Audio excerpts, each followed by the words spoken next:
Aleluia. Glória a Deus. Vocês estão felizes com Jesus?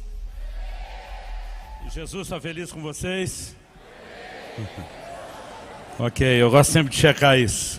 Gente, uma alegria estar com vocês mais uma vez.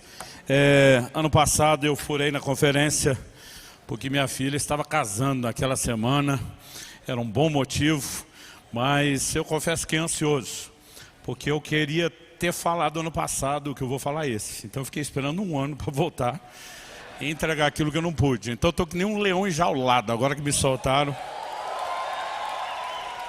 Só que um ano e pouco depois o assunto é novidade. Mesmo se você tiver ouvido, eu vou ficar mais feliz ainda, porque eu creio que Deus quer nos provocar, Ele quer nos despertar. Eu sou daqueles que ensinam, então eu sou do time de Paulo, que diz: eu não me canso de falar as mesmas coisas, né? Ou daquele de Hebreus 2, que diz: importa que nos apeguemos com mais firmeza às verdades ouvidas. Mas antes de compartilhar o que eu tenho, eu queria fazer duas coisas. Primeiro, vira para o vizinho da direita e da esquerda, fala para ele: você não tem noção do quanto Deus ainda vai usar a sua vida. Não, mas fala com empolgação para ele, você tem que convencer ele disso. Glória a Deus. A segunda coisa que eu quero fazer é encorajar você. Nós vamos manter a tradição de ter sempre aquele combo de livros num preço especial para vocês da Conferência Profética. E eu trouxe algumas coisas que eu quero divulgar. Em primeiro lugar, eu quero falar de um livro que meu filho Israel escreveu. Vimos e ouvimos a incumbência da pregação. Quando os apóstolos dizem: não podemos deixar de falar daquilo que vimos e ouvimos. Esse é o segundo livro dele. E eu realmente fiquei muito empolgado quando ele escreveu o primeiro, mas não imaginava que o segundo iria me empolgar tanto. O primeiro livro que ele escreveu, Mate o Dragão, uma mensagem, um chamado à pureza. Ele escreveu pensando principalmente na moçada, os adolescentes, os jovens. E a ideia é que a mensagem fosse direta, objetiva, prática, simples. Mas a sensação que eu tive quando ele me pediu para fazer a revisão teológica do livro foi olhar e dizer: o menino cresceu, virou gente grande, né? Então, desde uma exposição bíblica, acho que a faculdade teológica deve ter ajudado também, mas desde a exposição bíblica, a paixão com que Deus usou para trazer essa mensagem, eu acho algo extraordinário. Eu quero muito encorajar vocês, principalmente os pastores e líderes, a fazer um investimento nesse livro. Vimos e ouvimos. Na verdade, nós estamos apresentando um combo, o material vem todo junto. O segundo livro que temos ali é de um amigo meu, há mais de 30 anos, um homem de Deus com um ministério extraordinário que eu respeito, o pastor David Souza. Ele escreveu o livro A Conquista, aprendendo com Josué a desenvolver uma mentalidade de vitória, né? No livro de Josué nós temos ali 31 reis vencidos de forma sobrenatural, e ele toma lições práticas para uma vida de conquista nos nossos ministérios, na nossa vida em Deus hoje. E esse material eu tenho recomendado de uma forma especial para os líderes. Mas acabamos de publicar, deve fazer uns 10 dias, menos de 2 semanas, esse livro aqui, Experiências Profundas, o legado de grandes heróis da fé. A palavra de Deus diz lá em Hebreus, no capítulo 13 e no versículo 7, lembrem-se dos seus líderes, os quais pregaram a palavra de Deus a vocês. E diz assim: considerando atentamente o fim da vida deles, imitem a fé que tiveram. Então, Deus tem, desde o início da história do cristianismo, dito que a gente deve olhar para aqueles que permaneceram firmes, fiéis até o fim, que viveram uma vida diferenciada, e tê-los como inspiração. A ideia desse livro, que traduzimos e publicamos recentemente, ele apresenta a vida de grandes heróis da fé. Muitos são conhecidos, né? Desde gente aquele período próximo da reforma e depois posterior. Então ele vai falar de Savonarola, vai falar de gente como John Wesley, Whitefield, Charles Finney, Moody e muitos outros que talvez você nem conheça, explorando não apenas as experiências que tiveram com Deus, mas um elemento comum, que são as marcas de uma experiência com o Espírito Santo que os levou a fazer a diferença. Eu tenho certeza que esse material também pode turbinar a sua vida. E o outro livro que nós colocamos no combo já não é novidade, mas eu tenho procurado encorajar muita gente a adquirir. É minha publicação, até então a mais recente, A Cultura do Jejum. Encontre um nível mais profundo de intimidade com Deus. Eu vou pregar sobre o assunto, então não vou falar muito sobre o livro, mas além do impacto espiritual, do que ele vai fazer pelas suas emoções, do que o jejum fará pela sua saúde. Eu tenho um médico já há muitos anos me acompanhando em todos os jejuns prolongados. Eu brinco que ele não só me acompanha, ele está fazendo de mim um rato de laboratório, né? Me estudando. O último jejum prolongado que eu fiz, ele pediu 71 tipos de exame de sangue diferentes, antes e depois, e a gente está impressionado com os resultados saudáveis. Mas além de toda essa bênção, espírito, alma e corpo, só que você vai economizar de comida já justifica o investimento do livro no kit inteiro, né? Então, esses 4 livros estão sendo vendidos ali com o formato de um kit. E para que eles se interessarem, seja para você ou para presentear alguém da família, nós temos ali alguns exemplares da Bíblia 365. É uma publicação da Mundo Cristão. Nosso Ministério Orvalho.com fez uma parceria, está com algumas capas personalizadas. Escolhemos a Nova Almeida atualizada, que é a versão da Bíblia que eu mais leio e uso para pregar. Mas ela não é aquele tipo de Bíblia que você leva no culto, porque a divisão dela não está do jeito que está uma Bíblia normal, né? Ela está dividida pelas datas do ano, 1º de janeiro, 2 de janeiro, ou seja, a Bíblia foi dividida em 365 cotas. Então, dia 1º de janeiro tem uma porção de Gênesis, uma de Mateus, Salmos e Provérbios. E assim vai dia após dias do ano.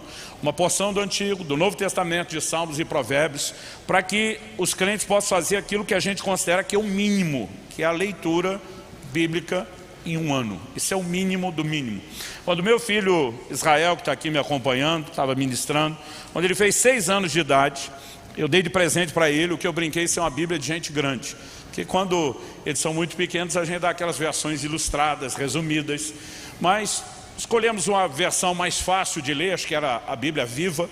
Mas eu falei para ele, filho, tu já está ficando hominho e está na hora de ler Bíblia de gente grande. Minha esposa é pedagoga, então quando meus 2 filhos chegaram aos 5 anos de idade, ela já estava ensinando eles a ler, né? Aos 6 anos de idade a leitura do menino já era boa. Então eu falei, eu quero que você leia a Bíblia de gente grande. Ele olhou para mim e falou, pai, o que eu preciso para ler a Bíblia em um ano? Eu falei, vamos fazer a conta? Na época a gente não fazia isso no celular, puxei uma calculadora na frente dele e falei, olha, a Bíblia tem 1189 capítulos. Dividido pelos 365 dias do ano, dá 3,25. Ou seja, 3 capítulos e 1/4 de capítulo por dia é o que você precisa para ler a Bíblia em um ano. Falei, controlar esse 1/4 de capítulo vai ser difícil. Então minha sugestão, primeiro eu dei uma, não foi tão boa, depois falei, minha sugestão para você é a seguinte: de segunda a sexta, dia de aula, você lê 3 capítulos.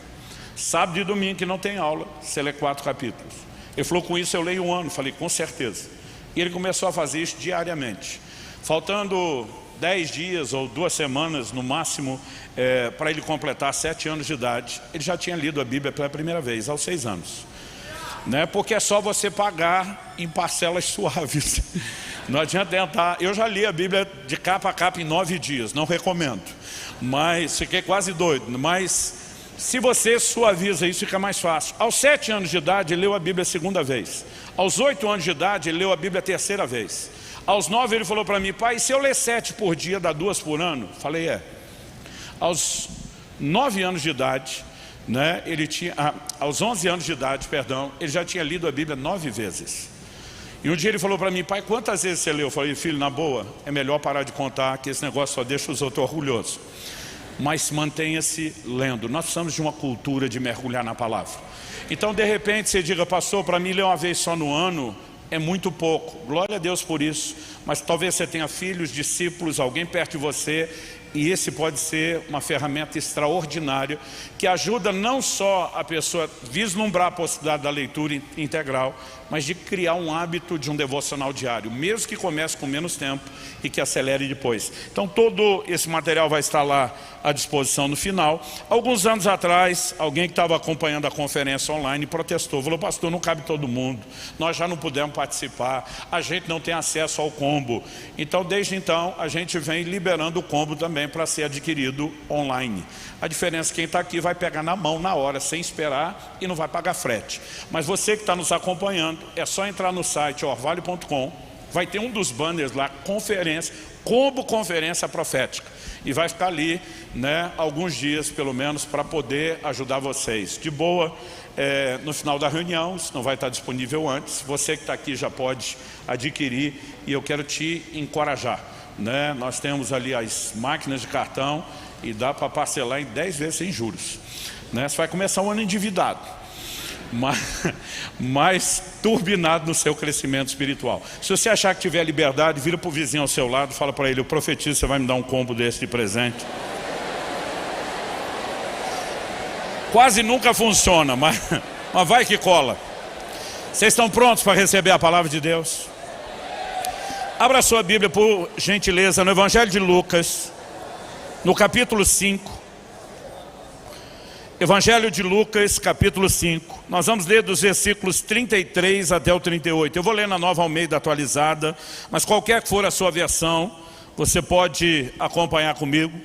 Lucas, capítulo 5, do 33 ao 38. Então eles disseram a Jesus: os discípulos de João frequentemente jejuam e fazem orações, e os discípulos dos fariseus fazem o mesmo, mas os seus discípulos comem e bebem. Jesus, porém, lhes disse: será que vocês podem fazer com que os convidados para o casamento jejuem enquanto o noivo está com eles? No entanto, virão dias em que o noivo lhe será jejuado, e então naqueles dias eles vão jejuar. Se você puder, repita comigo: eles vão jejuar. Só mais uma vez, com mais ânimo: eles vão jejuar. Verso 36, também lhes contou uma parábola: ninguém tira um pedaço de uma roupa nova para colocar sobre roupa velha, pois se o fizer, rasgará a roupa nova, e além disso o remendo da roupa nova não combinará com a roupa velha.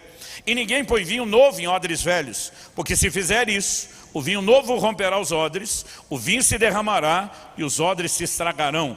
Pelo contrário, vinho novo deve ser posto em odres novos. Bom, nenhum texto do Novo Testamento reúne tanta informação sobre o jejum como esse texto.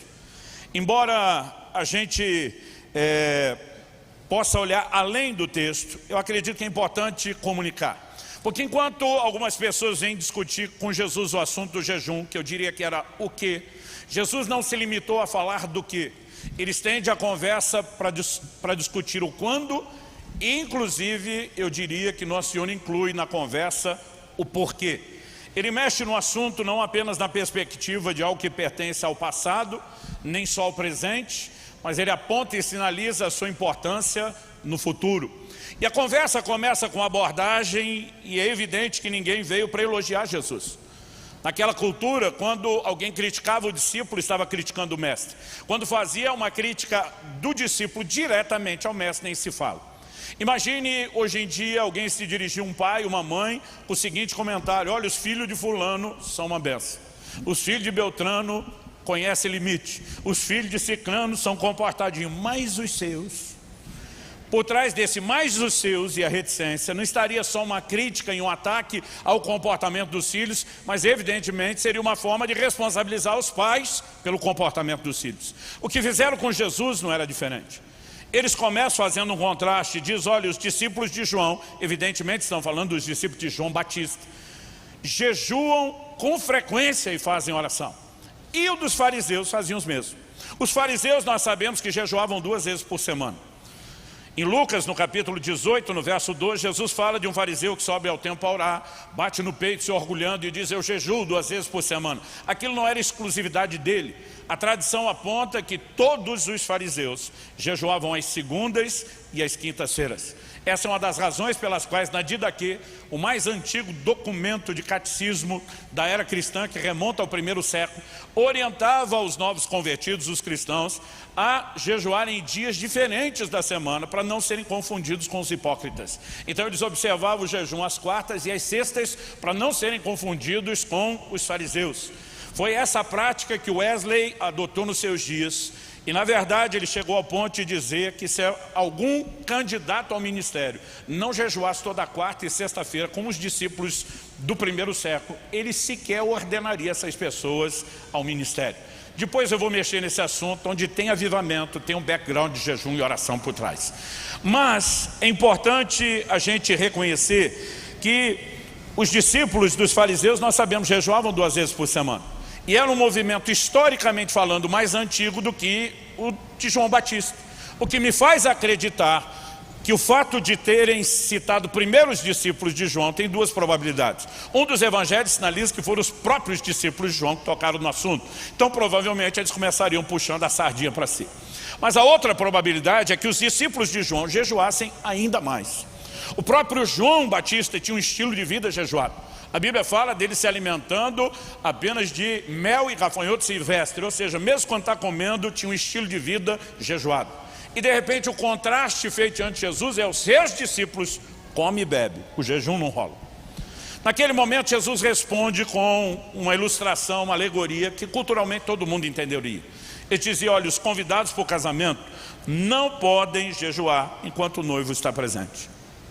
E é nesse momento que Jesus vai fazer a afirmação, mas quando o noivo for tirado, eles vão jejuar.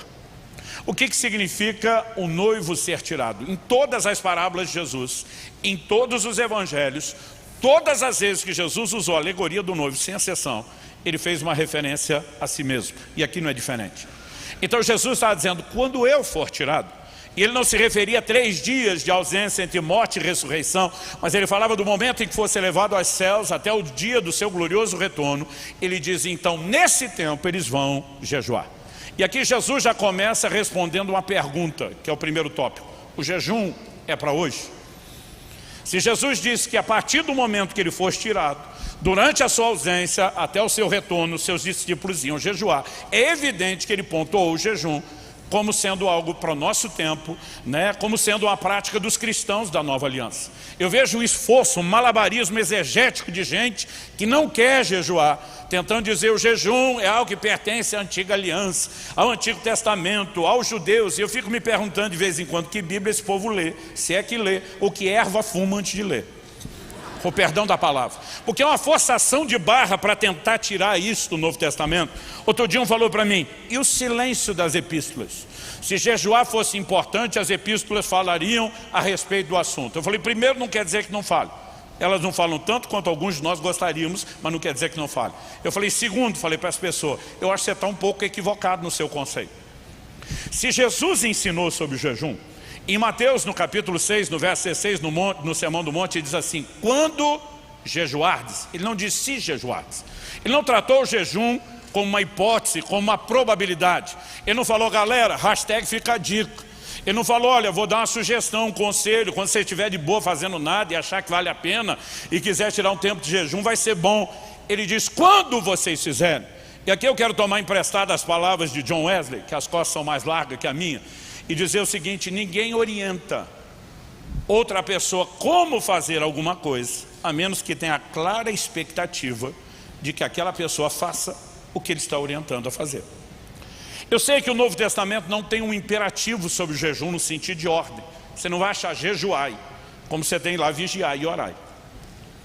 Mas de novo, usando as palavras de John Wesley, se Nosso Senhor sinalizou, no mínimo, uma expectativa de que nós jejuássemos, mesmo que não necessariamente seja uma ordem, para nós que entendemos o que é o seu senhorio e vivemos para agradá-lo, a mera sinalização de uma expectativa deveria ser o suficiente para provocar em mim e você uma resposta.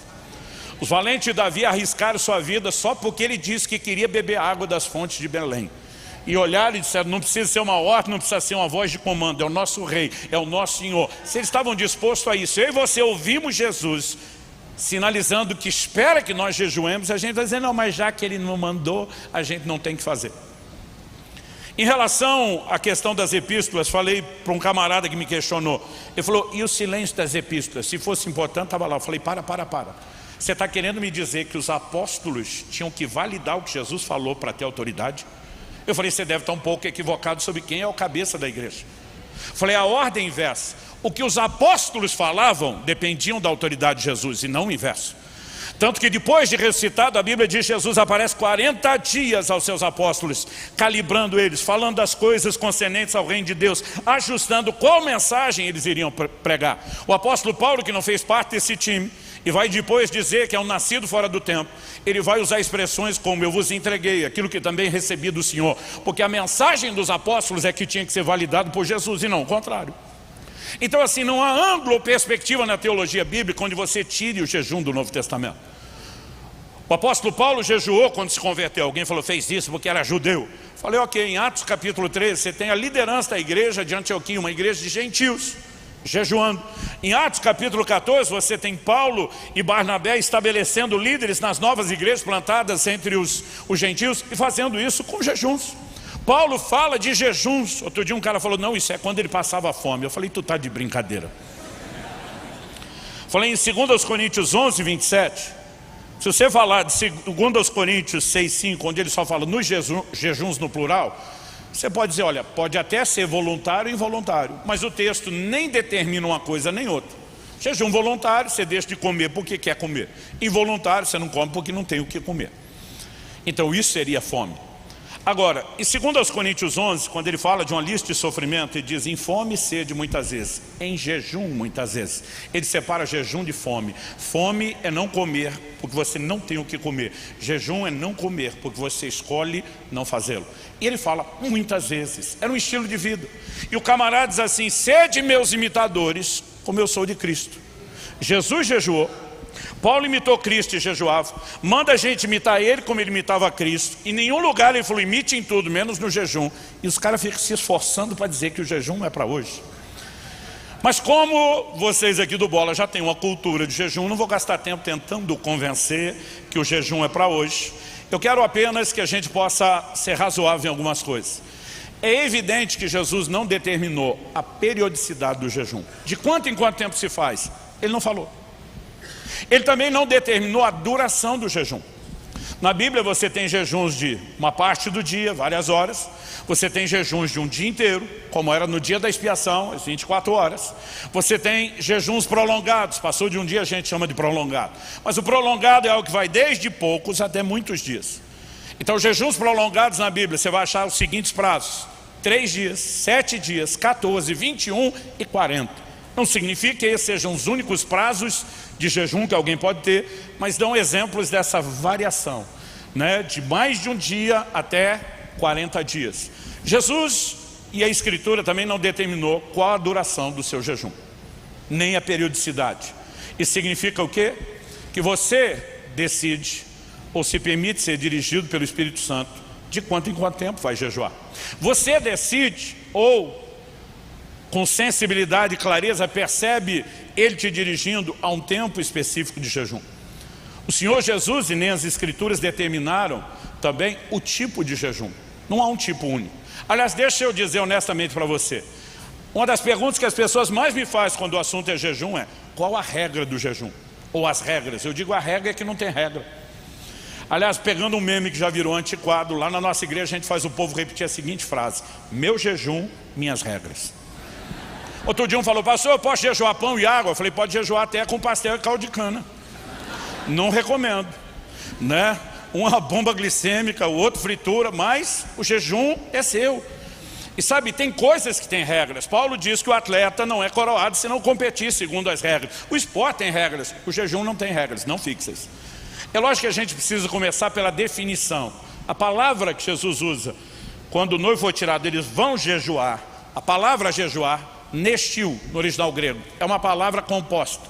Ne é um prefixo de negação e estiu é comer. Então, nestiu é não comer. Isso define a essência do jejum. Eu estou falando isso porque o jejum virou sinônimo de qualquer tipo de abstinência. Mas ele, em essência, é abstinência alimentar. Outras abstinências podem estar incluídas.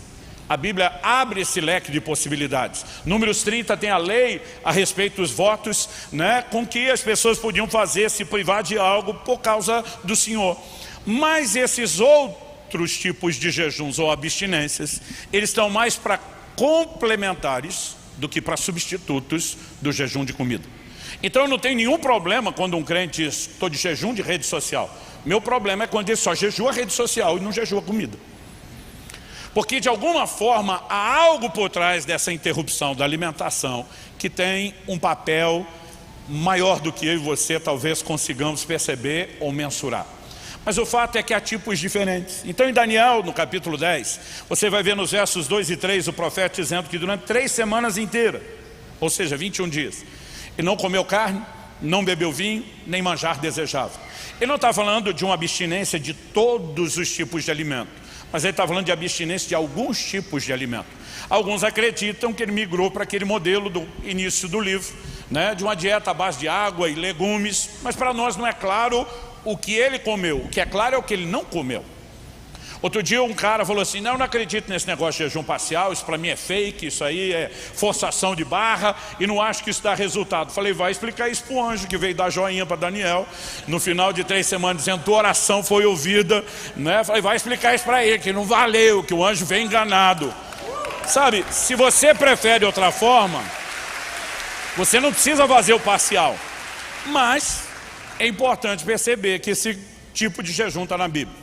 O outro, além do parcial, nós chamamos de normal. Normal é o jejum que Jesus fez. Lucas 4:2 diz que durante 40 dias ele não comeu e ao fim dos quais ele teve fome. A Bíblia não diz que ele não bebeu, nem que ele teve sede. Portanto, presume-se que houve ingestão de água. Quase sempre, quando não há ingestão de água, a Bíblia é específica, ela não faz silêncio. Então, nós chamamos isso de jejum normal. Água não é alimento. Cerca de 70% do seu corpo é constituído de água. E com 5 dias sem água, o seu corpo já pode entrar em colapso, especialmente num tempo de calor como esse. É por isso que na Bíblia você não encontra jejuns absolutos, que a gente falou do parcial, tem o normal com água e tem o que chamamos de total ou absoluto. Esse no seco. Não se come, não se bebe. Esse é o mais hard, é o mais austero, é o mais punk de todos os jejuns. E normalmente você não encontra um jejum desse tipo superior a 3 dias. A exceção, eu classifico mais como sobrenatural do que total, é Moisés, 40 dias e 40 noites no monte. A Bíblia diz que ele não comeu nem bebeu. Outro dia alguém falou: se Moisés fez, eu também posso. Falei: ele estava na nuvem da glória. Se você mergulhar nela, pode ser que você consiga. Eu não sei quantos de vocês já leram o livro Homem do Céu, que tem o testemunho do irmão Yun. Quem não leu, gente, esse livro é maravilhoso. São testemunhos extraordinários da igreja na China em tempos recentes. E ele chegou a fazer 74 dias de jejum sem comer nem beber. Isso, humanamente falando, é impossível. A gente classifica isso de jejum sobrenatural, tá? Agora, voltando para os outros 3 tipos, normalmente o jejum total, ele não é feito por mais de 3 dias. Então, quando você olha para esses diferentes tipos, nada na Bíblia define o tipo de jejum que você tem que fazer. Então, o Senhor não definiu a periodicidade, não definiu a duração, não definiu o tipo. Isso significa que nós temos liberdade para escolher, ou que nós, em alguns momentos, precisamos ter sensibilidade para entender qual é a convocação que nos está sendo trazida. No finalzinho de 2021, eu estava voltando de São Paulo para Curitiba com a família de carro, depois da festividade de Natal, que a gente tinha reunido a família aqui em São Paulo. E eu me lembro exatamente, era o dia 28 de dezembro. Minha esposa e minha filha tinham adormecido na viagem, eu deixei o louvor, a adoração baixinho, estou orando baixinho. E de repente o Espírito Santo falou no meu coração: para tudo o que você planejou para o início de 22. Ele diz: eu quero que você vá estudar sobre jejum como você nunca fez. Eu já tinha estudado o assunto na Bíblia de capa a capa, já tinha lido tudo quanto é material, né, literatura cristã que eu tinha tido acesso. Mas pensei, não custa fazer uma revisão bíblica e teológica, mas pensei, Deus está me chamando para entender também a fisiologia do jejum. E eu mergulhei nesse assunto. Foi interessante que foi nessa ocasião que eu escrevi o livro A Cultura do Jejum. Eu escrevi um livro sobre jejum em jejum. Eu comecei no primeiro dia do jejum e terminei as últimas linhas do último parágrafo no último dia do jejum, né? Foi um período de 40 dias de jejum. E deixa eu tocar no assunto aqui, porque a partir desse momento que Deus me chamou para estudar o assunto, eu entendi que Ele queria que eu não só estudasse, mas que eu falasse, que eu pregasse, que eu ensinasse. E Deus me fez lembrar de algo. Aos 15 anos de idade eu fiz meu primeiro jejum. Penso num jejumzinho sem vergonha. Mas diante do que conhecia, que era nada, a gente nem sabia como lidar com isso. Eu tinha 15 anos de idade, recém-batizado no Espírito Santo, estava com outros colegas que também tinham sido cheios do Espírito Santo, e tinha um só Porque aquela nossa turma que estava cheia de Deus, tinha endoidado, a gente buscava Deus, ia fazer vigília. Tinha um só do grupo que ainda não tinha sido batizado no Espírito Santo. Ele estava desanimado. Ele tinha entrado naquele modo emocional, Deus ama todo mundo menos eu. Deus deu para todo mundo menos para mim. Ele estava tão desanimado que a gente estava com medo dele desviar. E a gente estava numa conferência de avivamento e um do grupo sugeriu: por que hoje a gente não jejua por fulano? Vai ter uma vigília hoje à noite, vamos jejuar por ele, para Deus pegar ele, para ele ser batizado no Espírito Santo. Eu lembro que um falou assim: mas nós já tomamos café da manhã. Aí o que sugeriu falou: e daí? O outro falou: ué, não tem hora certa para começar o jejum? Ele falou: claro que não. Aí ele mesmo parou e falou: pelo menos eu acho que não. Ninguém sabia nada. Falou: mas como é que faz? Ele falou: a gente só não come, ué. Já tomou café da manhã, paciência, agora a gente pulou o almoço. Mas só não come? O outro falou: não, é jejum e oração. Então enquanto todo mundo for comer, nós vamos para um canto, vamos ficar orando, intercedendo todo o horário do almoço por ele. Aí um falou assim: mas não desmaia não? Aí o que sugeriu falou: aí já não sei. Aí alguém falou assim: então por precaução, vamos tomar um refrigerante para botar uma glicose. Se já alguém falou: pastor, o senhor acha que jejum de refrigerante é válido? Eu falei: isso não está nem na categoria jejum, isso já é libertação. Mas na época eu não tinha sido liberto, a gente falou: então vamos tomar o refrigerante. Então nosso jejum foi uma refeição só, o almoço, regado a refrigerante, enchemos o bucho de refrigerante. Mas ficamos lá orando, buscando a Deus. Alguém à tarde soube que a gente tinha feito um jejum de uma refeição só e regado a refrigerante. Esculhambou a gente, porque sempre tem um fariseu para dar pitaco no jejum dos outros, sempre. Esse cara esculhambou com a gente, falou: jejum de verdade, não põe nem bala açucarada na boca, vocês tomam um monte de refrigerante e pulam uma refeição só, isso é uma vergonha. E eu queria sumir, eu fiquei todo envergonhado. Eu falei para Deus: desculpa aí, prometo melhorar da próxima vez. Mas à noite, quando aquele nosso amigo, finalmente, depois de tanto tempo, foi batizado no Espírito Santo, ninguém convencia aquela moçada que o jejum não tinha funcionado. A gente também não tinha prova, podia ser no final das contas a grande coincidência. Mas é impressionante como acontece coincidência quando os crentes oram, não é verdade? Mas no mínimo o meu interesse pelo jejum nasceu. Só que ninguém falava nada sobre o assunto. Eu nunca vi ninguém pregar, ensinar, não conhecia nenhum material sobre jejum na época. E eu curioso, querendo saber. Então quando alguém falava: olha, fulano parece que fez um jejum, eu ia perguntar: é verdade que você fez um jejum? Fez. Você se incomoda se eu perguntar? Você pulou uma refeição? Não, pulei duas, o café e o almoço. Fui comer só no final da tarde. Aí eu dizia assim: mas não desmaia não? Não. Mas não passa mal? Então. Essa do passa mal todo mundo era só o então. Ninguém abriu o jogo. Aí resolvi pular 2 refeições. Daqui a pouco alguém falou: não, tem um cara aí que pula as 3, faz 24 horas. Falei: sério? Fui falar com ele, falei: não desmaia não? Não passa mal? Então. Mas não vou morrer se fizer? Não vai morrer não. Aí peguei e fiz as 24 horas. E daqui a pouco era assim, eu descobri que um fez 2, daqui a pouco o outro fez 3. Eu fui crescendo, subindo na prática.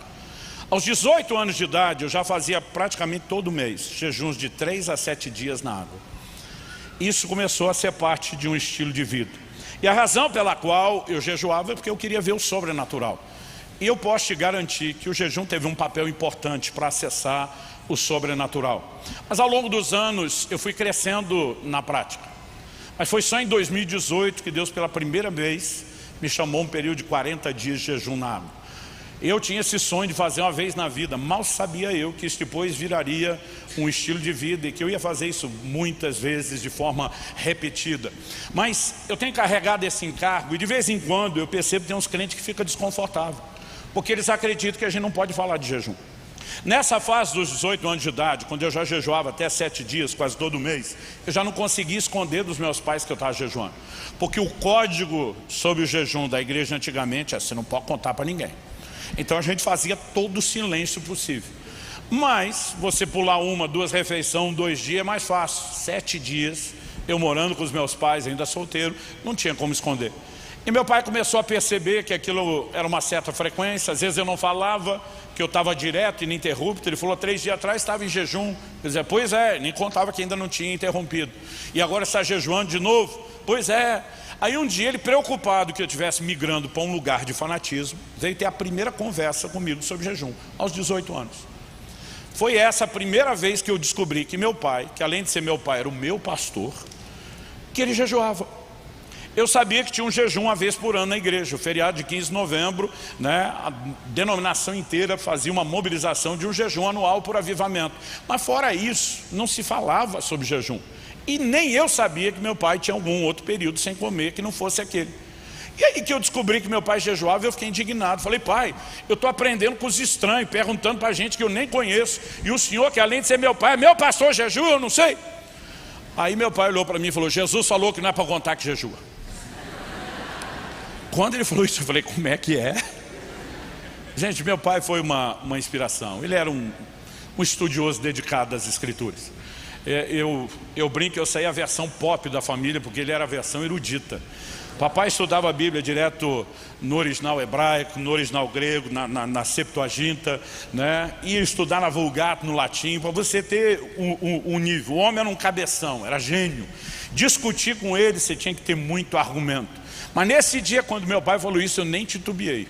Eu enfrentei o velho, falei, pai, com todo respeito, sempre que alguém diz com todo respeito, ele vai chegar no limite da falta de respeito. Eu falei, pai, com todo respeito, o senhor é dos ensinadores de Bíblia que eu mais considero. Mas não foi isso que Jesus falou, não. Ele, como é que é? Tipo, você está me enfrentando? Eu falei, eu não concordo que Jesus tenha dito para a gente não falar. Você não leu Mateus 6? Eu falei, pai, eu li Mateus 6. O senhor me mandou ler isso um monte de vezes. A questão não é o que eu li, é o que o senhor está interpretando. Eu falei, antes a gente ler Mateus 6, quando ele fala para não tocar trombeta, aqueles de nós jejuamos, em Mateus 5,16 ele diz, brilha a vossa luz diante dos homens, para que vejam as vossas obras e glorifiquem a Deus. Primeiro, ele falou que você não esconde a luz, nem a candeia, nem a cidade no alto do monte, e tem coisas que não é para esconder do jeito que o senhor está acreditando, não. Falei, segundo, Jesus não mandaria a gente fazer algo que ele não fez. E eu falei, Jesus contou que jejuou. Ele falou, de onde você tirou essa ideia? Eu falei, pai, o homem estava sozinho no deserto. E a gente sabe que ele jejuou. Como é que a gente sabe? Quem o senhor acha que vazou a notícia? Aí ele começou a rir. Ele falou, nunca pensei nisso. Eu falei, pois é. Ele contou. Eu falei, e tem que ter uma lógica para ele ter contado. Porque assim, a informação ter vazado, Deus podia ter revelado para alguém. Falei, mas tem que ter uma lógica. Falei, qual é a lógica? O modelo de liderança de Jesus era baseado no exemplo. Em João 13,15, no momento do lavar pés, ele diz, eu vos dei exemplo, para que assim como eu fiz, vocês também façam. O senhor acha que Jesus ia mandar a gente jejuar sem dar o exemplo? Escondendo isso de nós? Eu falei, pai, preste atenção, quem não jejua já não vai falar sobre o assunto, porque não faz. Quem jejua não conta para não pecar. Falei, como é que nós vamos aprender? Ele falou, você tem razão. Janeiro de 2022, quando estava estudando, escrevendo o livro, o Espírito Santo falou, você lembra da conversa com seu pai? Eu falei, lembro. Ele diz, guardado as devidas proporções, você não fez muito diferente dele. Falei, como não? Falei, todos os meus discípulos, meus familiares, eles são impactados pelo meu exemplo, eles jejuam. O Senhor disse, quem deu o privilégio de estar perto de você, sim. Mas você ensinou e falou muito pouco sobre isso até hoje. E diz, eu quero que você passe a falar desse assunto de forma intensa, frequente, recorrente. E sabe, a gente tem aprendido algumas coisas, como por exemplo a importância de em jejuns prolongados, você se exercitar para ter mais energia. É um paradoxo. Eu gravei um vídeo sobre isso, gravei um treino na academia no 40º dia de jejum na água. Aí você começa a apanhar de todo lado, pronto, jejum virou reality show agora, né? Porque sempre tem um fariseu para dar pitaco no jejum dos outros. Mas sabe, eu estou me lixando, com o perdão da palavra, porque estão achando, porque estão falando, porque normalmente esse povo está criticando no jejum. Agora tem aqueles, e eu creio que tem um exército que Deus está convocando aqui, que é aqueles que estão entendendo que está chegando uma hora e um momento de jejuar e que nós temos que dar a Deus uma resposta. Então o jejum não apenas é para hoje, mas nós precisamos fazer barulho a respeito do assunto. Eu sei, repito, que desde que existe Bola de Neve se fala sobre jejum, mas me ouçam com atenção. Porque eu creio que o que eu falo agora é pelo Espírito de Deus. Há uma convocação para que a gente entre nesse lugar como nunca antes. E talvez entender algumas mecânicas por trás do jejum possam estimular você. Então me permita falar um pouco. Em primeiro lugar, eu quero falar do impacto pessoal. E depois vou terminar falando do impacto coletivo que o jejum pode ter. Em primeiro lugar, falando do impacto pessoal, e aí eu vou voltar ao texto bíblico. a gente precisa entender os efeitos do jejum. Aos 15 anos de idade, eu me lembro de uma frase da irmã Valnice Milhomes, que foi para mim a primeira grande inspiração para o jejum e para os jejuns prolongados, né? De alguém que passou a ensinar e dar exemplo nessa área. E eu lembro de uma frase dela, provavelmente citando Kenneth Reagan, onde ela dizia: o jejum não muda Deus, o jejum muda você. Deus é o mesmo antes, durante e depois do seu jejum. Então o jejum não vai mudar Deus, ele vai mudar você. Outra coisa que nós vamos dizer às pessoas, antes de dizer o que o jejum é, começar pelo que não é. O jejum não é uma troca, não é barganha, porque a maioria dos crentes não jejuam. E eu estou dizendo isso assim com propriedade. Janeiro de 2022 fizemos uma pesquisa. E eu fiz uma enquete lá no Instagram. Quase 30 mil pessoas, acho que na época foram 26 mil pessoas em média, responderam a pesquisa. É uma boa amostragem de público, maior que a maioria das pesquisas de intenção de voto que você já viu. Então, se você estudou estatística, é uma boa amostragem. Primeira pergunta, eu perguntava assim: quem já fez um dia de jejum na vida, 24 horas? Na vida, não queria saber onde estavam os jejuadores profissionais, nem os amadores. Era só assim, quem pudesse falar, uma vez pelo menos eu já fiz. 59 ponto alguma coisa por cento, praticamente 60%, respondeu nunca ter feito 24 horas de jejum na vida. Pasmem. Fiz uma segunda pergunta: quem já fez de 3 a 7 dias de jejum? 86%, e não disse que tinha que ser corrido direto, não falei que tinha que ser só na água, mas perguntei de 3 a 7 dias. 86% respondeu não ter feito nenhum jejum prolongado de 3 a 7 dias. Eu não tive nem coragem de continuar perguntando muito mais coisas. Recentemente, agora quase 2 anos depois, fiz outra pesquisa. O percentual mudou, pouca coisa. Depois de quase 2 anos ensinando sobre o assunto, falei, vamos ver se a gente conseguiu mudar um pouco o comportamento. Dessa vez, em vez de 59, quase 60, 55% respondeu nunca ter feito, e teve 30 e tantos mil, nunca ter feito 24 horas de jejum. Eu pensei, bom, nós já mudamos o comportamento de 4%, eu creio que dá para mudar de mais gente. Mas um dia eu estava reunido com um grupo de pastores e líderes, falei para eles, galera, nosso povo não está jejuando não. Olha essa estatística. Quando eu falei isso, um deles falou, pastor, sua pesquisa está contaminada. Falei, como é que é? Falou, sua pesquisa está contaminada, ela não está limpa não. Eu falei, qual o seu argumento? Ele falou, pastor, com todo respeito, todos nós aqui te seguimos na rede social, a maioria era tudo mais novo, eu era o único tiozão. Ele falou, falando em termos de rede social, o senhor é o tiozão que fala de Bíblia. E eu falei, e ele falou, pastor, nenhum de nós te segue para ver o que o senhor come, o que o senhor veste, onde o senhor vai, até porque o senhor não fala muito dessas coisas mesmo. Nós te seguimos porque o senhor é um referencial de ensino bíblico. Eu falei, e? Ele falou, e a maioria dos seus seguidores te segue pelo mesmo motivo. Eu falei, ok, e? Ele falou, isso significa que o senhor tem um público seleto. Não importa se o seu público de seguidores é grande, de uma forma geral as pessoas estão lá pelo mesmo motivo. Te segue porque o senhor é um referencial de ensino bíblico. Então o seu público, a sua audiência é composta de gente que tem interesse nas coisas espirituais. Então ele falou, pastor, se o seu público não está jejuando, o senhor imagina o nosso. Ele falou, sua pesquisa está contaminada, deve ser bem pior da conclusão que o senhor chegou, porque o senhor está falando com aqueles que têm interesse nas coisas espirituais. E eu pensei, se ele tiver um percentual de razão nisso, o negócio está feio. Mas vamos voltar no texto bíblico. Eu comecei a entender que a maioria já não jejua. Dos poucos que jejuam, e aí você vai ter principalmente o meio e o ambiente pentecostal, onde a cultura de jejum já não é como antigamente, mas não foi totalmente abandonada. Muitos jejuam com a mentalidade errada.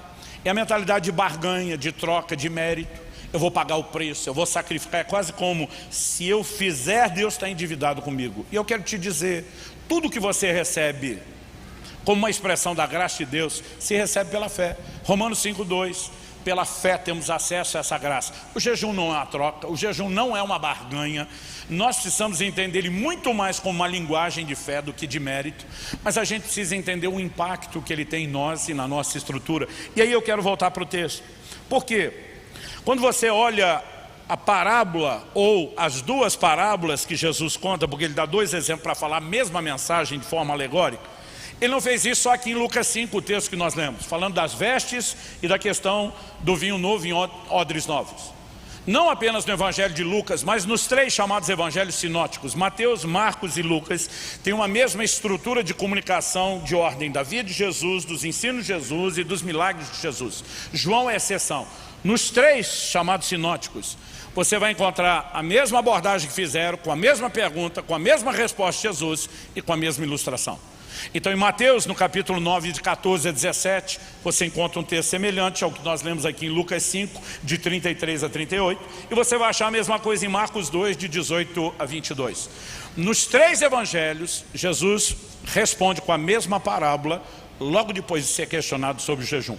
Por que eu estou observando isso? Porque de acordo com as leis da hermenêutica, as regras de interpretação bíblica, você não pode dissociar o que Jesus vai falar depois do assunto do jejum. E aí ele diz assim, primeiro verso 36 de Lucas 5 que nós lemos. O Senhor diz, ninguém tira um pedaço de uma roupa nova para colocar sobre roupa velha, pois se o fizer rasgará a roupa nova, e além disso o remendo da roupa nova não combinará com a roupa velha. Do que é que Jesus está falando? Nós precisamos olhar para a declaração de Jesus com a lente cultural daquele tempo, daquela época. Eu sei que muita gente hoje em dia, estatisticamente falando, as mulheres erram um pouco mais nisso do que os homens, estão ainda ganhando. Mas muita gente hoje em dia abre o guarda-roupa e profere em voz alta aquela murmuração, tenho nada para vestir hoje. Mas eu quero que você saiba que nem Salomão, em toda a sua glória, tinha um guarda-roupa como o seu. É verdade, você lembra disso e dê glória a Deus pelo que você tem. Porque se comparar com o povo daquela época, gente, aquele povo nem guarda-roupa tinha. Eles viajavam sem mala, você sabia disso? Há pouco tempo atrás, alguns anos atrás, foi uma confusão, né? Quando a Agência Nacional de Aviação Civil, a ANAC, começou a determinar a venda de passagens sem aquela bagagem despachada. Quem quisesse despachar tinha que comprar. Foi um auê, porque o camarada vai passar um dia fora, leva 2 malas grandes.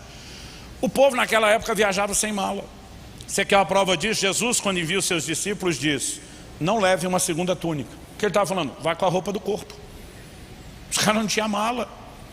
Josué capítulo 9 e 10, quando os gibeonitas chegam para Josué, estão mentindo.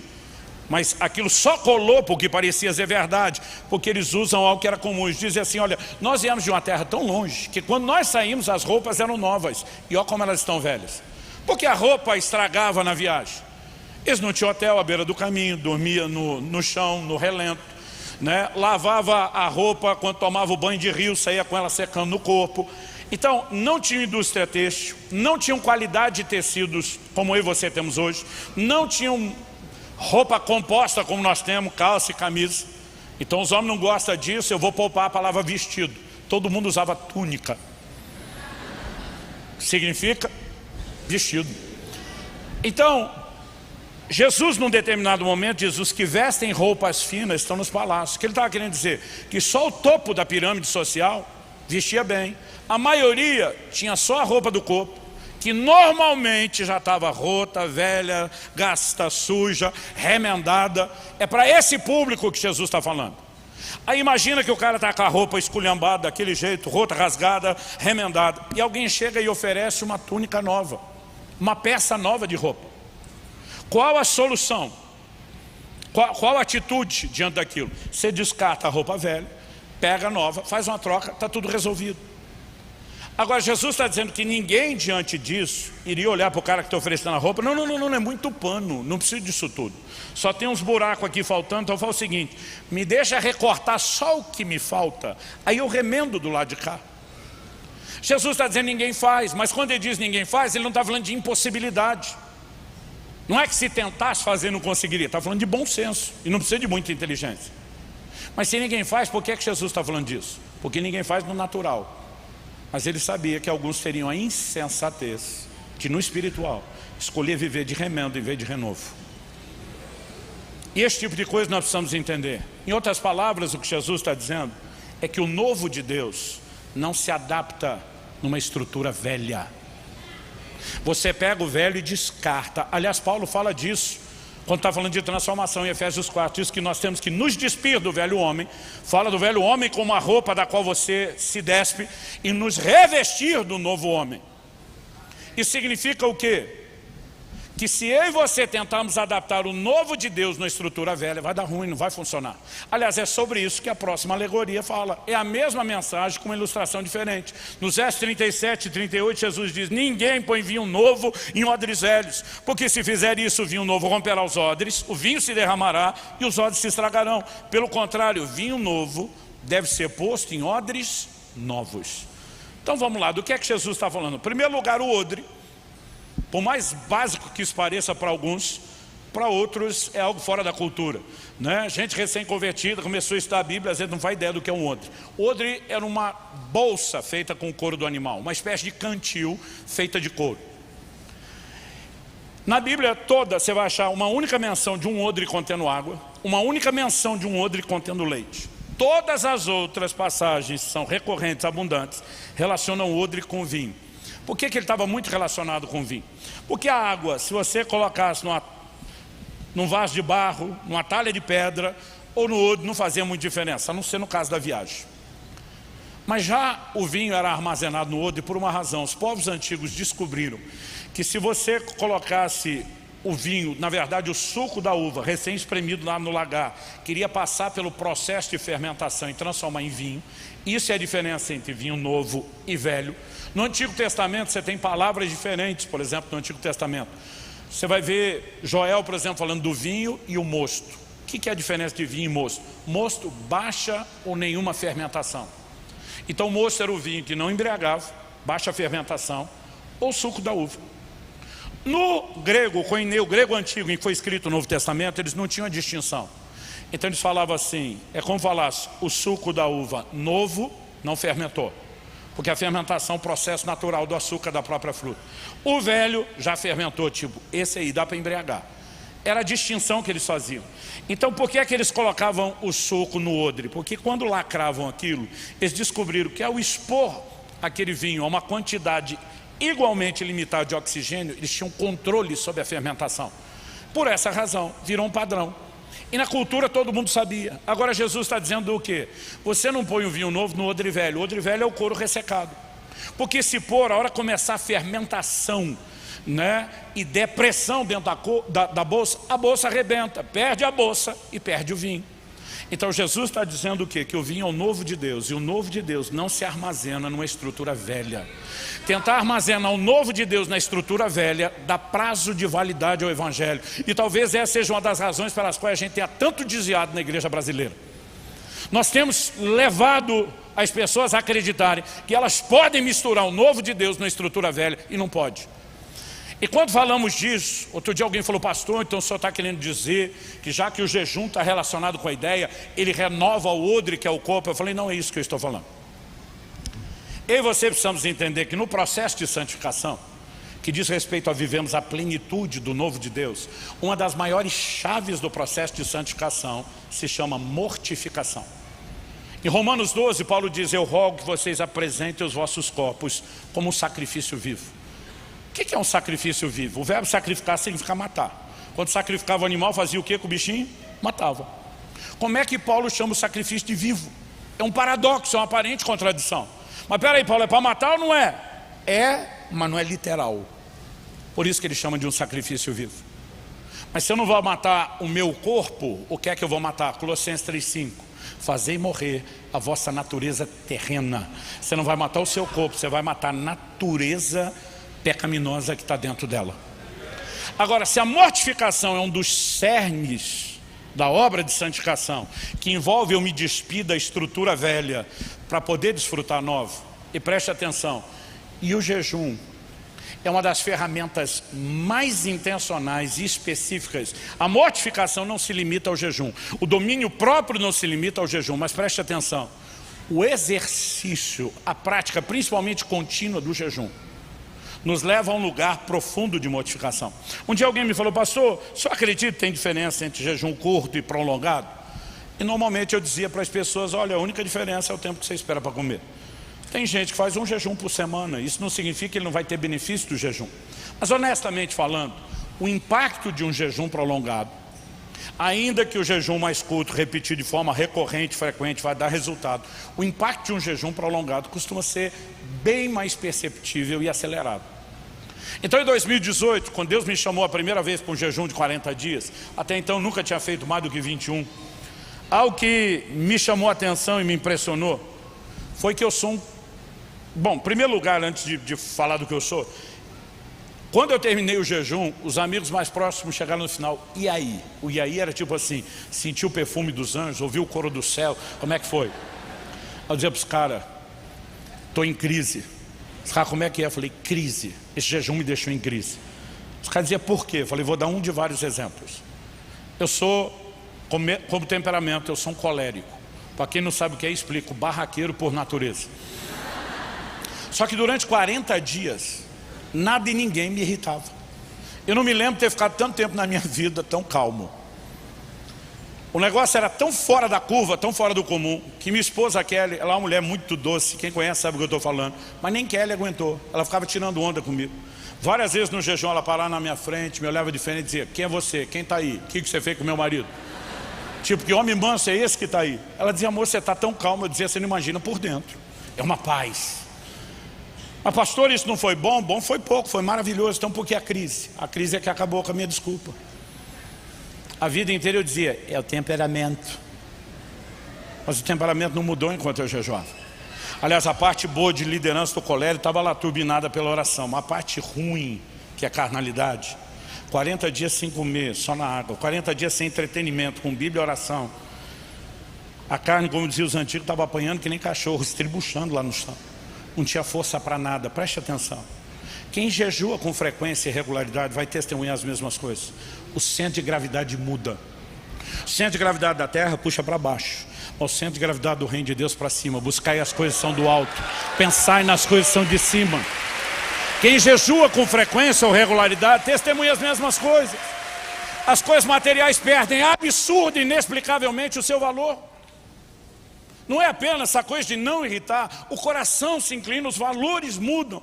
Existe algo por trás disso, que vai mexer profundamente na nossa estrutura, sem contar que o jejum, além de uma mortificação intencional da carne, combinado à sua irmã gêmea, né, que é a oração, vai gerar em você sensibilidade para com Deus. Mas além do impacto pessoal, existe um impacto coletivo que o jejum pode produzir? Existe. E eu quero terminar rapidamente falando sobre isso. Gente, o que eu falei é muito relativo. Eu quero falar rapidamente sobre esse assunto. O rápido da minha cabeça não é o seu rápido. Nunca acredito num pregador que diz que está acabando. Isso é a primeira vez que eu voei de avião, o piloto diz, entramos em procedimento de descida. Eu pensei que ia descer em 2 minutos, 20 minutos. O voo era de 50 e pouco, 20 minutos descendo. Então, feche a mesinha que está à sua frente, aperte o cinto, ajeite a sua poltrona. Que nós entramos em procedimento de descida. Isso me dá pelo menos uns 20 minutos. Se o voo fosse só de 55. Mas vamos lá. Jesus disse o seguinte, os discípulos não podem jejuar enquanto o noivo está presente. Ele relacionou o jejum com o período de ausência do noivo. Isso normalmente nos faz pensar que Jesus estava falando de quando a temporada de jejum seria inaugurada. Mas eu e você precisamos entender que na mesma lógica por trás disso, Jesus está falando também de quando o jejum se encerra. Porque quando ele voltar, nós voltamos para a lógica do noivo presente. E não faz sentido que os convidados do casamento, nas bodas, na festa do casamento, jejuem. A Bíblia diz que quando ele voltar, ele mesmo vai nos servir à mesa. Você consegue imaginar essa loucura? Ele, nosso Senhor, nos servindo à mesa. Então, eu não sei exatamente depois das bodas como serão. Paulo diz que Deus vai destruir, que ele fez o estômago para os alimentos para o estômago, vai destruir tanto um quanto o outro, né? Isso não significa que não haja comida, mas talvez não haja necessidade. Mas o fato é que você não pode jogar o jejum para depois. Mas, pelo menos, do momento em que Nosso Senhor é elevado o assunto aos céus até a sua volta, o jejum foi instituído. A pergunta a ser feita é, o jejum terá algum papel significativo na preparação do retorno de Nosso Senhor? Eu ouso te afirmar que sim. Então eu preciso fazer um panorama curto e eu vou pedir para você, não olhe para o celular, não distrai agora, porque nós vamos montar um quebra-cabeça rapidamente. Em Atos, no capítulo 3, de 19 a 21, o apóstolo Pedro, pregando sobre Jesus, diz: arrependam-se, pois, voltem-se para Deus, para que os seus pecados sejam cancelados, para que venham os tempos de descanso da parte do Senhor, e Ele mande o Cristo, o qual lhes foi designado Jesus. Deixa eu fazer uma pausa. E Ele mande o Cristo, está falando da segunda vinda. Porque em toda a mensagem dele, ele está falando que Jesus veio, morreu, ressuscitou, foi assunto aos céus. Mas agora ele está dizendo, Deus vai mandá-lo novamente. Ele continua e diz assim, verso 21, é necessário que ele permaneça no céu até que chegue o tempo em que Deus restaurará todas as coisas, como falou há muito tempo por meio de seus santos profetas. Em outras traduções nós lemos, é necessário que os céus o recebam. Aí as variações de versão mudam, contenham, segurem, até o tempo da restauração de todas as coisas de que Deus falou pela boca dos seus santos servos, os profetas. Então alguns estão dizendo, os céus estão segurando Jesus para que ele não volte, até que todas as coisas sejam restauradas, como os profetas anunciaram. Outros dizem, não, os céus estão segurando Jesus, até que venha a restauração do que os profetas falaram. O ponto que não dá para discutir é, Jesus não volta, enquanto algumas coisas não acontecerem primeiro. E aí não importa qual é a sua cronologia escatológica, não importa qual a linha dos acontecimentos, qual a sua escola teológica, independente da sua posição dos detalhes, Cristo não volta, sem que primeiro haja a restauração do que foi dito pela boca dos profetas. Agora preste atenção, a restauração do que foi dito é diferente do cumprimento. Tem muita profecia que foi dita, anunciada, mas que ainda não se cumpriu. E elas vão se cumprir. Eu não estou deixando de levar isso em conta. Mas nós podemos fazer aquilo que na internet, por exemplo, eu que viajo muito, estou volta e meia procurando voo, estou procurando hotel. E muitas vezes você quer aplicar um filtro na busca. O filtro é para diminuir o resultado da busca para aquilo que realmente interessa. Então, por exemplo, se eu estou num evento que eu tenho que pregar à tarde, num lugar, no final da tarde, viajar, pregar outro à noite, eu tenho os horários específicos que eu tenho que procurar passagem. Não me adianta, não me adianta encontrar todas as ofertas possíveis. Eu quero ser específico naquilo que eu estou procurando. Então nós vamos aplicar uma espécie de filtro. Tem muitas profecias para se cumprir, mas vamos reduzir drasticamente as que já tiveram cumprimento, mas terão cumprimento replicado, ou seja, serão restauradas. Elas vão se cumprir de novo. Com isso você reduz e muito as profecias para olhar. Desse número menor, tem algo que é inquestionável. Joel capítulo 2, versos 28 e 29. A maioria de nós sabe de cor porque ora por isso. E acontecerá, depois disso, diz o Senhor, que derramarei do meu espírito sobre toda a carne. Vossos filhos e vossas filhas profetizarão, vossos jovens terão visões, sonharão os vossos velhos, até sobre os servos e as servas derramarei do meu espírito naqueles dias e profetizarão. O que significa a frase do verso 28? E acontecerá depois. Há duas probabilidades para a gente interpretar isso. A primeira, Deus está chamando o seu povo a um lugar de resposta, de correspondência. Então quando ele diz acontecerá depois, ele está dizendo, depois vocês fizerem a parte de vocês, eu vou fazer a minha. A outra possibilidade é, acontecerá depois, é não só a resposta, mas além disso também é cronológico.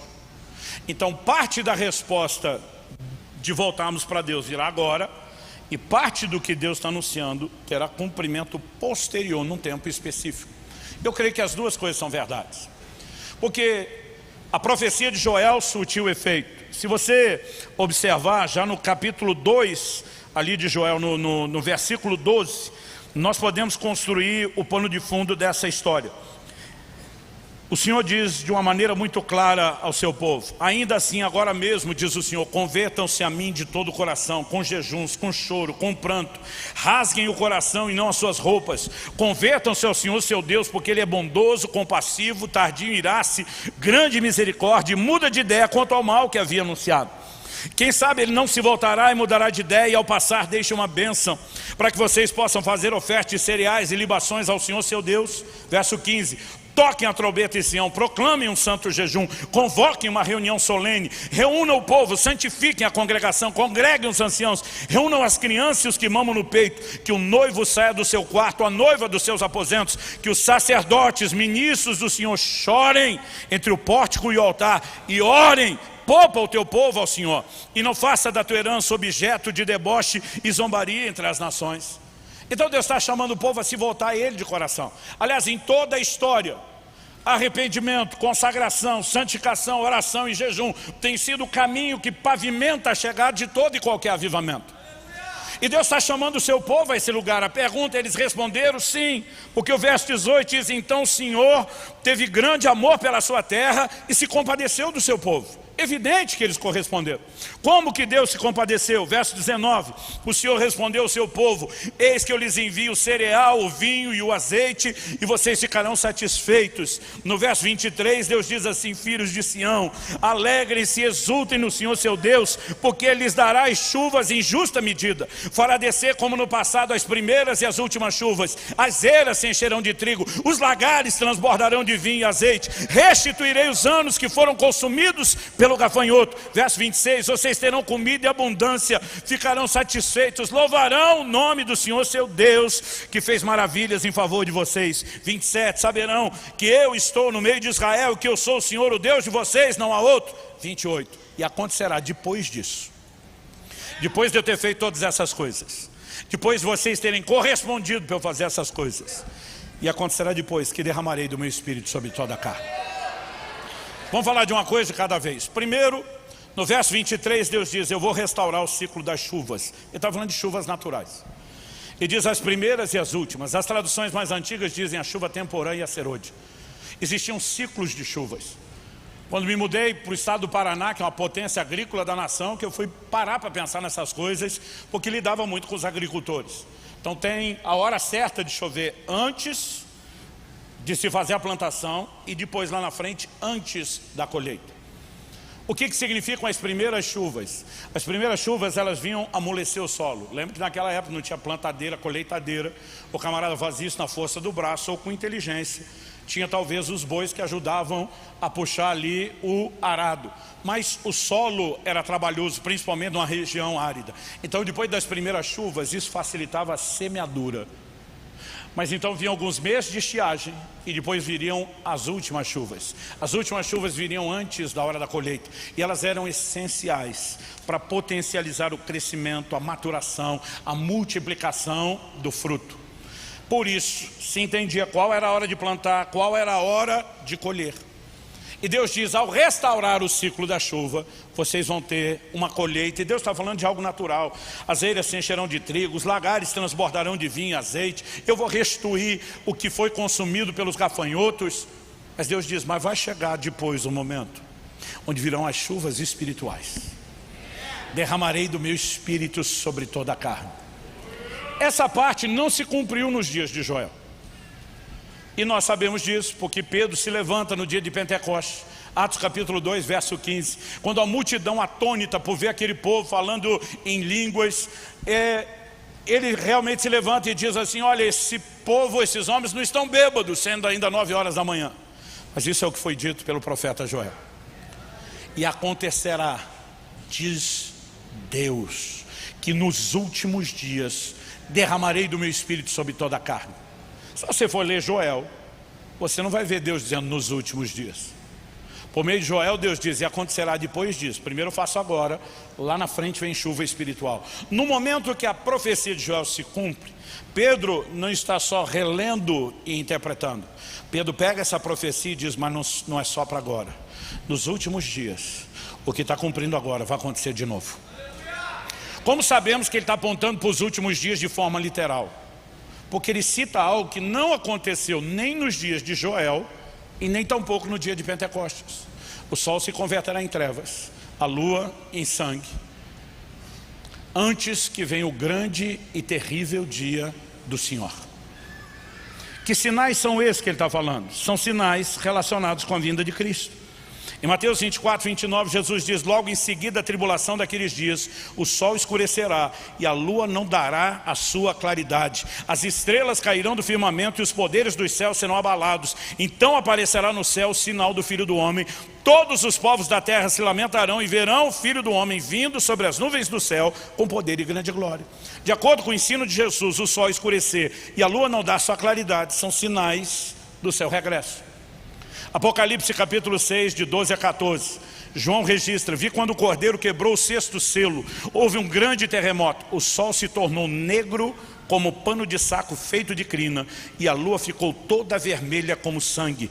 As estrelas do céu caíram sobre a terra, como a figueira deixa cair os seus cigos verdes quando sacudida por um vento forte, e o céu recolheu-se como um pergaminho quando se enrola. Ou seja, essa parte não aconteceu nem nos dias de Joel, nem em Pentecoste.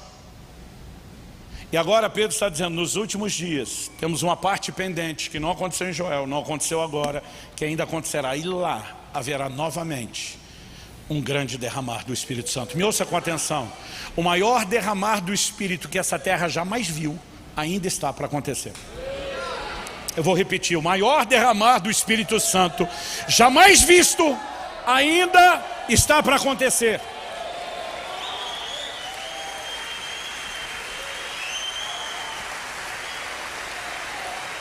Agora vamos pegar essa alegoria feita pelo próprio Joel das primeiras e últimas chuvas. Tiago capítulo 5, verso 7 diz: portanto, irmãos, sejam pacientes até a vinda do Senhor. Por que ele está pedindo paciência?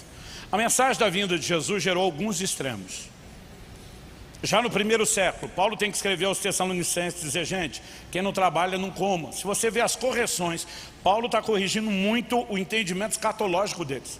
Porque alguns entraram num modo e numa vibe de Jesus, está voltando a trabalhar para quê?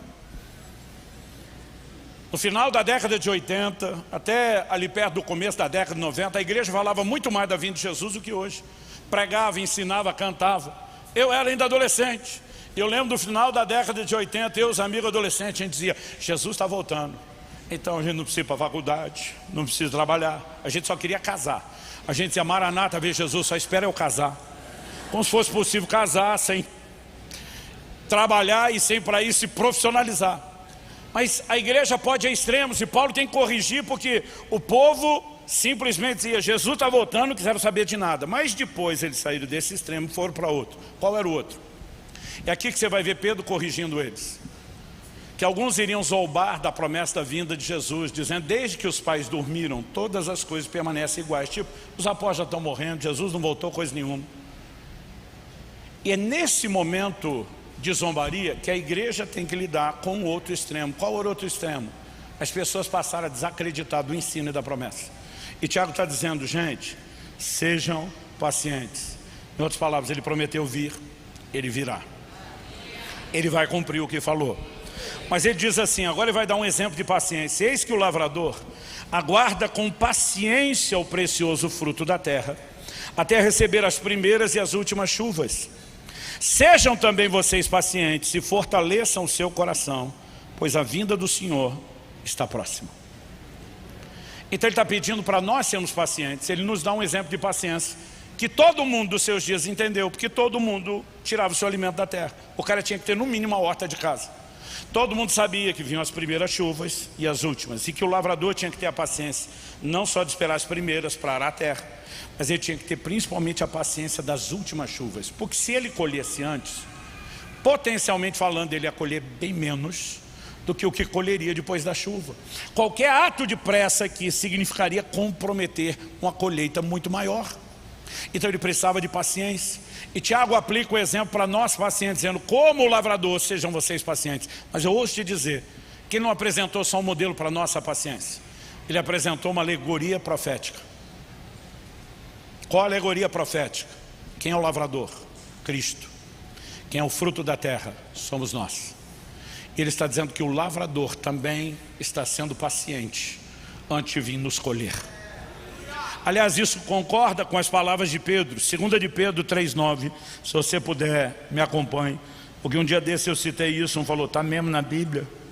2 de Pedro capítulo 3, verso 9, diz assim: o Senhor não retarda a sua promessa, ainda que alguns a julguem demorada. Pelo contrário, Ele é paciente com vocês.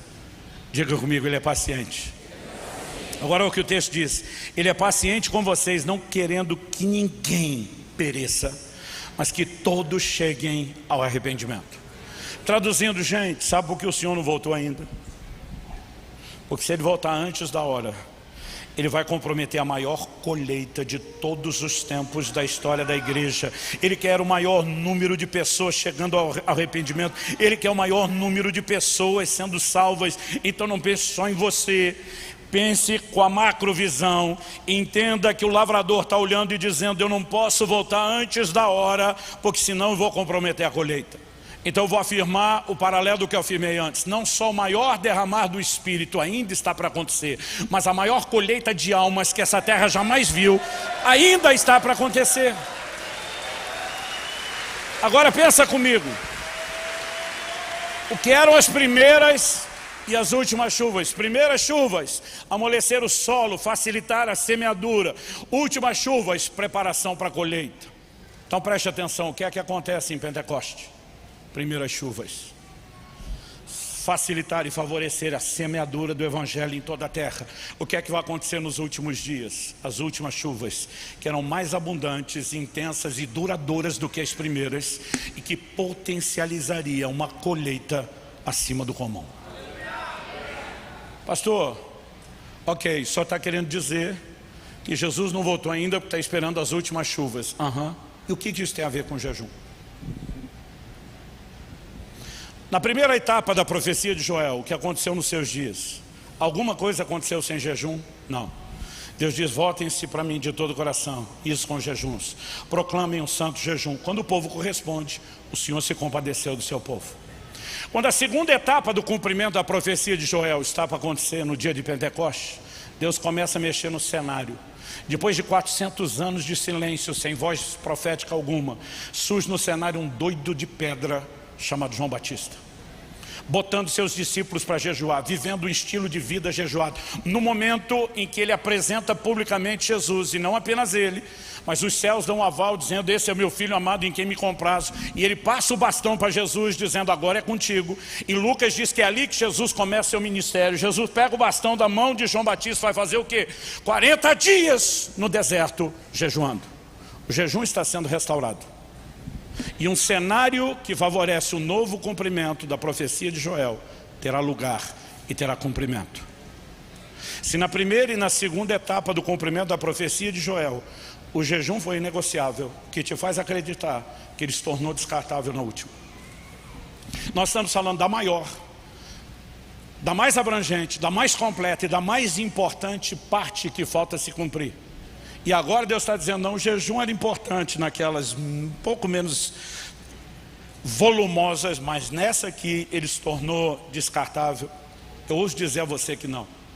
Mesmo sem todo o tempo de dar a doutrina, e é por isso que nós escrevemos um livro inteiro sobre a cultura do jejum, eu quero te dizer: quem tem ouvidos, ouça o que o Espírito diz à igreja.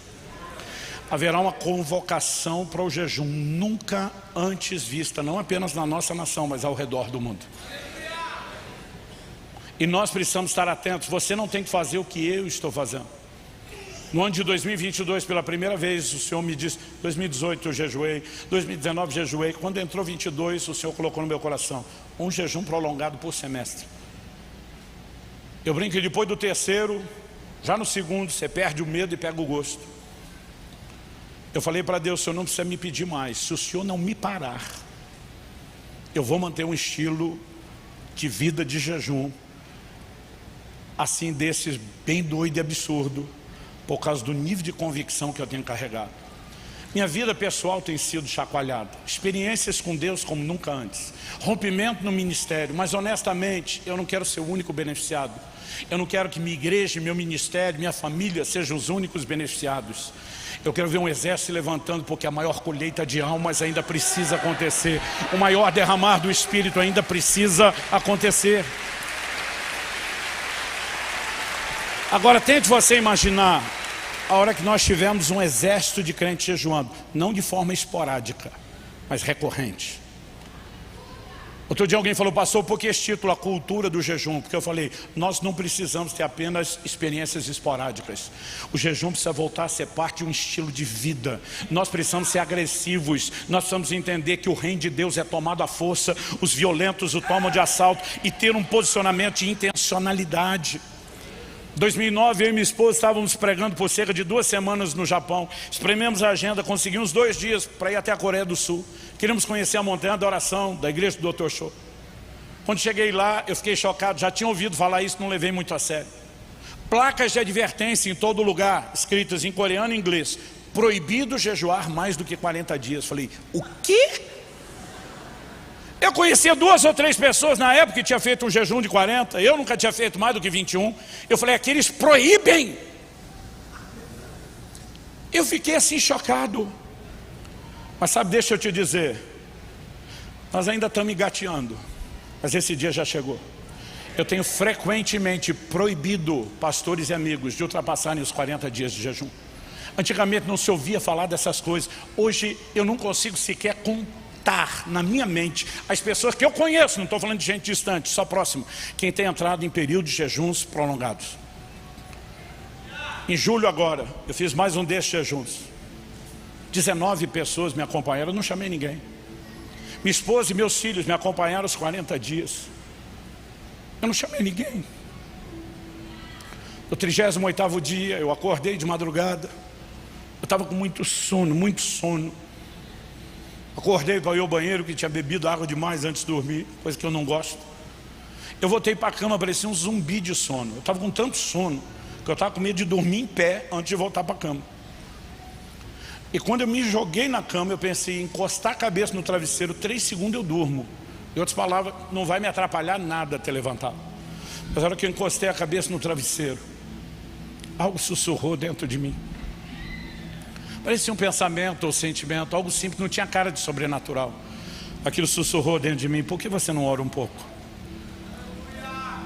Eu pensei, eu não quero orar, então isso não é da minha cabeça. Eu quero é dormir. O diabo não me chamaria para orar. Por eliminatória, não precisava ser muito inteligente. Eu pensei, Deus está me chamando. Eu pensei, por mais que eu queira dormir, se Ele está chamando, por que não orar pelo menos um pouco? Eu comecei aquela oração tímida, sem graça, cheia de sono. Senhor, muito obrigado. Daqui 2 dias eu termino mais um jejum. Muito obrigado, porque toda a minha família veio junto. Que experiência linda, ter minha mulher, meus filhos, todo mundo fazendo isso juntos, ao mesmo tempo. Eu falei para Deus, eu nem chamei eles. E a conversa só foi até esse momento. Quando falei, eu nem chamei eles, o Espírito de Deus disse que quem os convocou fui eu. E como se alguém apertasse um botão lá no céu e ativasse o modo glória, o ambiente daquele quarto mudou a hora que ele falou. A presença de Deus encheu aquele lugar de uma forma como eu nunca experimentei na minha vida. No dia seguinte eu liguei para minha filha, falei, filha, Deus entrou no meu quarto ontem. Ela, pai, você viu Deus? Eu falei, graças a Deus não vi. Não era ruim, era bom, mas era assombroso, era assustador a consciência daquela presença. O quarto estava escuro, mas eu cerrei os meus olhos com toda a força, porque havia temor dentro de mim. Ela falou, pai, mas eu sentia ele de um lado ou do outro. Eu falei, esse é o ponto, filho, ele não estava do lado ou do outro, ele estava em toda parte. Ele estava à frente, ele estava atrás, ele estava de um lado do outro, em cima, embaixo. Ele não enchia apenas o espaço, ele enchia a matéria, não dá para explicar. A presença dele me invadia, me traspassava, parece que enchia a parede. É inexplicável.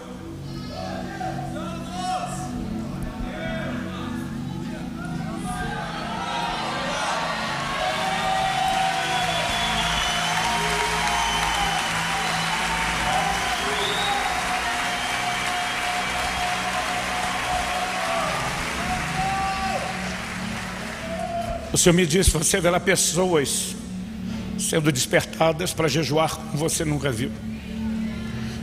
Mas Ele diz, isso não significa que você não deva pregar, ensinar, instruir, provocar, instigar as pessoas. Com alguns eu vou fazer isso de forma direta. Com outros, quando você estiver falando do assunto, eles não vão conseguir explicar a bagunça que vai acontecer dentro deles. que o Senhor diz: eu vou mobilizar pessoas. Sabe, Deus seja louvado por tudo que vocês construíram. E quando eu falo vocês, estou falando de todo esse ministério que amamos e respeitamos. Mas isso não é nada perto do que está por vir. Mas gente, nós não podemos brincar de fazer o ministério. Eu quero fazer um apelo a vocês, pastores e líderes. Nós estaremos debaixo de um ataque cerrado como nunca foi visto. Nossas famílias, nossas vidas, tudo o que você pode imaginar. Mas em vez de nos assustarmos com o nível de batalha, nós precisamos mensurar que haverá um nível de conquista como nunca antes. Mas nós não vamos poder brincar de ministério, nem brincar de vida cristã. Há um chamado para um lugar mais profundo. E cabe a nós corresponder. Ele não determinou a periodicidade, nem o tipo, nem a duração do jejum. Você tem liberdade de escolher ou discernir o que Deus está pedindo. O que você não pode é tratar o jejum como opcional. Eu quero encerrar aqui pedindo que a gente tire um tempo de oração, colocando nossa vida diante do Senhor, dizendo a Deus que a doutrina entre não só na mente, não só na razão, mas que a Tua palavra alcance o íntimo do coração, que haja um despertamento sobrenatural para se corresponder a essa mensagem como nunca correspondemos. Em momentos da nossa caminhada onde éramos menos maduros, já jejuamos e buscamos mais a Deus do que agora. Não deveria ser o oposto, que agora que estamos crescendo e amadurecendo, pudéssemos dar a Deus um nível de entrega maior? Eu não estou falando de barganha, eu não estou falando de troca, eu estou falando de rendição, eu estou falando de um lugar de morte, de humilhação nele, que nos leva a perceber coisas que nunca percebemos antes.